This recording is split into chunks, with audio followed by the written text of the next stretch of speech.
Today we're going to install the rear cargo rack for the Ace bike.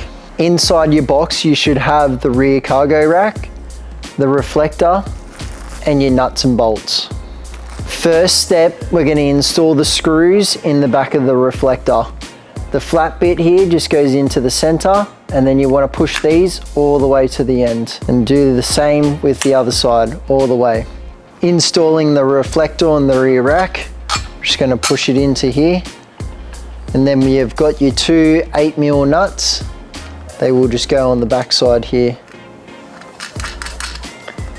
Make sure you center the reflector, and using your 8mm spanner, just tighten them up.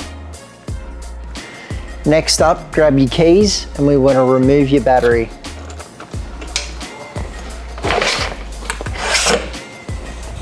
Next up, you want to get a pick or a flat blade, and you just want to get behind this little rubber and push it out like that. Do that on both sides. Next up, we want to grab the long screw and then the two nuts here. The long screw will go through the back here, and the two nuts will act as spacers. Next up, just line up the two holes, and then we want to line the screw up in that hole there and slide it all in. Next, we want to grab the washer and the nut. Underneath your seat here, the washer goes on and then the nut goes on.